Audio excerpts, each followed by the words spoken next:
Somewhere beneath the long shadow of the Dhalagiri Himal, against the steep slope of the valley carved by the Bhuji River, there lives a Nepalese farmer named Kadaga Bahadur Poon.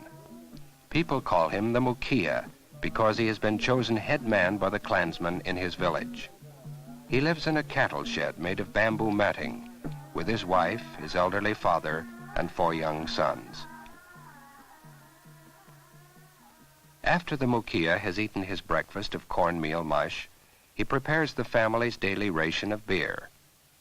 He does this by mixing fermented corn with water and straining it through a basket. One son is ill with typhoid.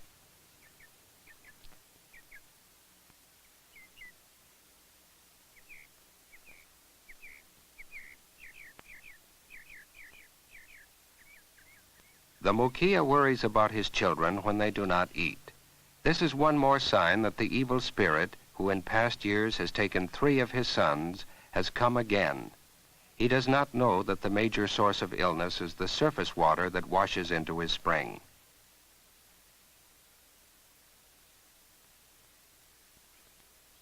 In the next shed, the aunt begins her major daily task, weaving a wool blanket for her husband. The long strip will be shrunk in cold water. Then it will be cut into 3 pieces and sewn into a large rectangle. The blanket will have many uses: a coat, a tent, a rug, or a carrying pad.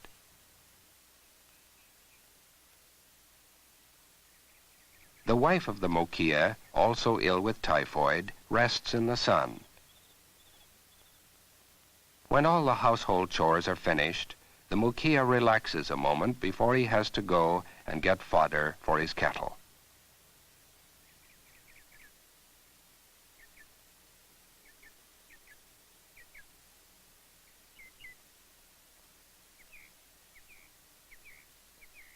Every day the Mukhiya needs about 300 pounds of leaves to feed his 13 head of livestock.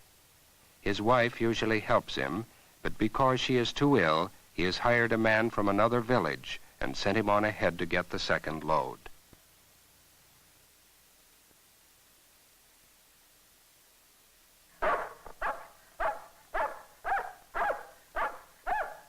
The men have to climb high up on the mountainside where the trees still have long branches with plenty of leaves.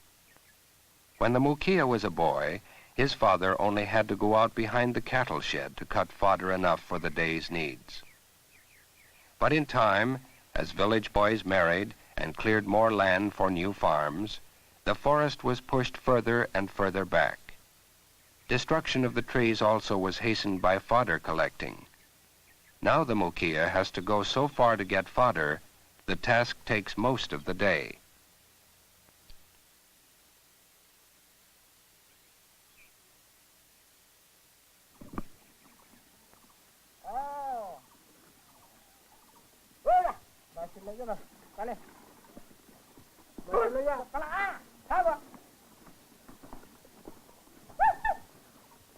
It would be easier to let the cattle go up to the mountainside to forage for themselves instead of bringing leaves down to them. But in order to collect enough fertilizer for their fields, the farmers have to keep their cattle in sheds all winter. In the spring, when it's time for plowing, the sheds are taken down and the manure is spread.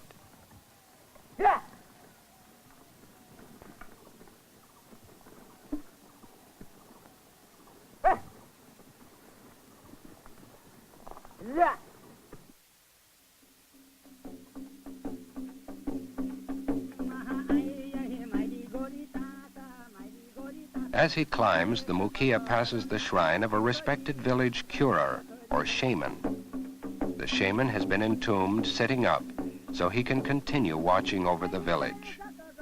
Ordinary villagers are buried by the river.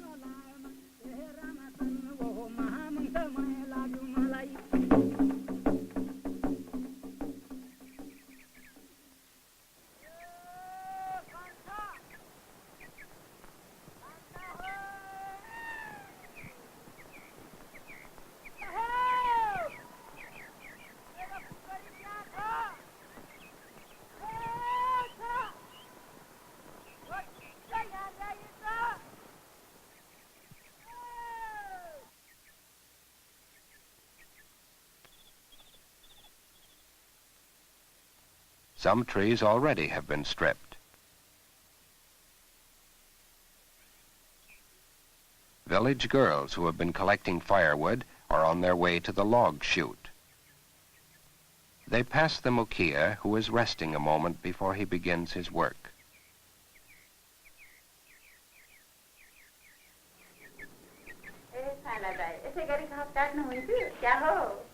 Ho.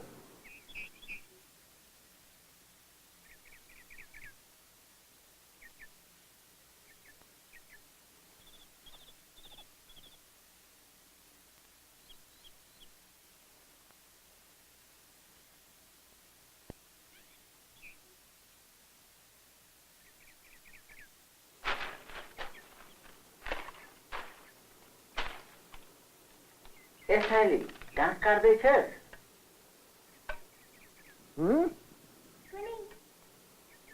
यो दाउराहरू तल फाल्छौ कि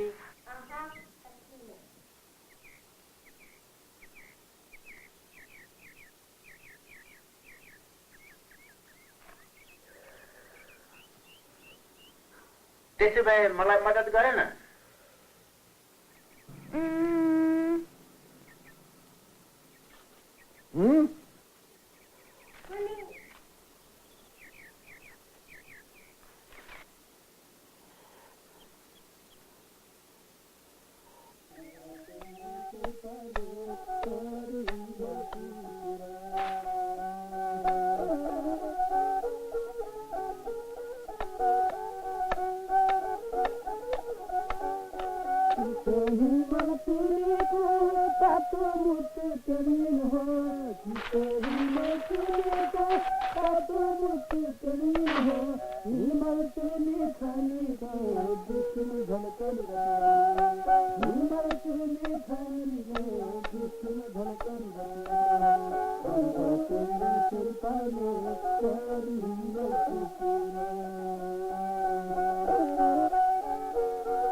Sila is very proud of his father.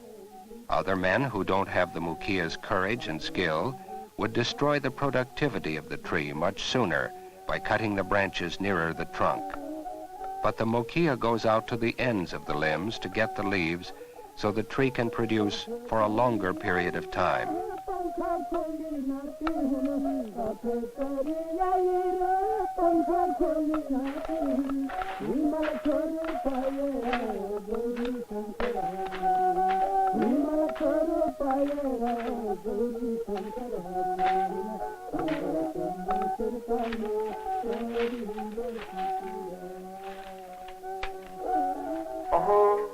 यो त ठुलो disco छ बाबा Ito go to China.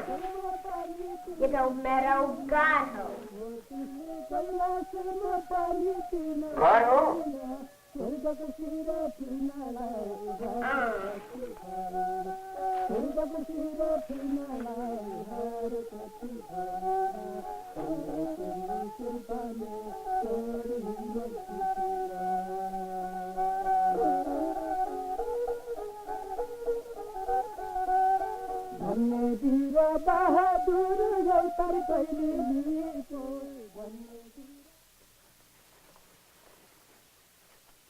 The mukia climbs about 3 large trees to get a good load. Then the task of picking up begins. He takes edible leaves wherever he finds them.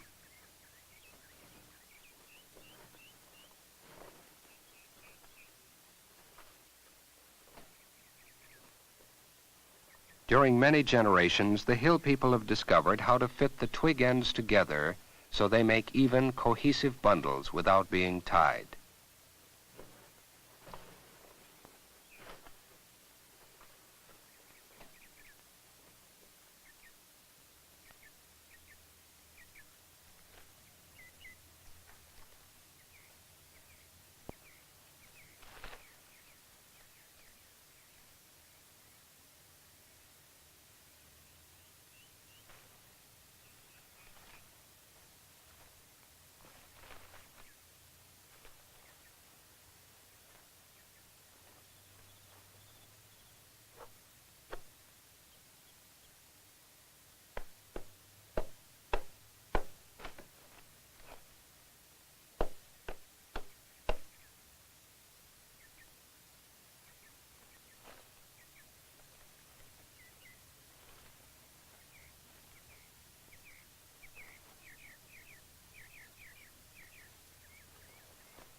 Cigarettes are luxuries.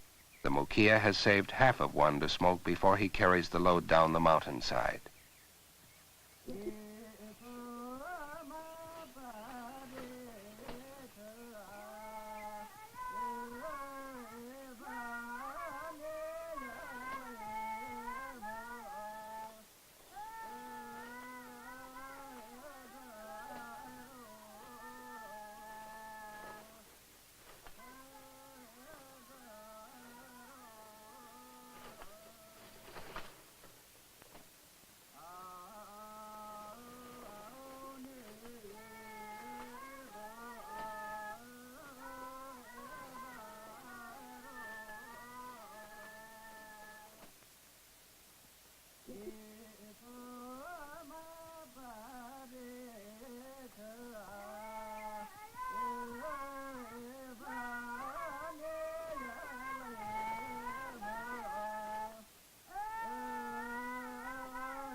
Villagers who have been gathering fodder meet and go down the rest of the way together.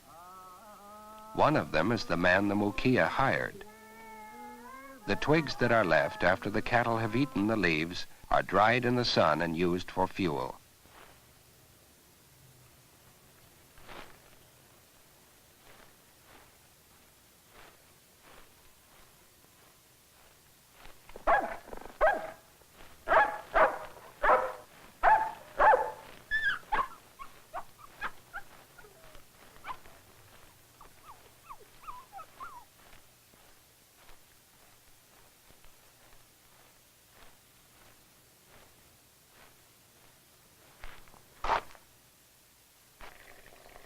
Beer and a meal are given to the hired man in payment for his help.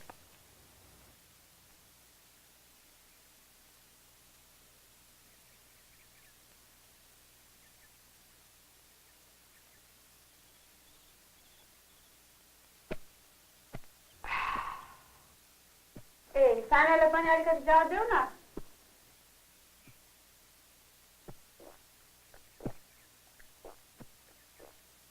किन नि उसले त घर मात्रै बनाएको छ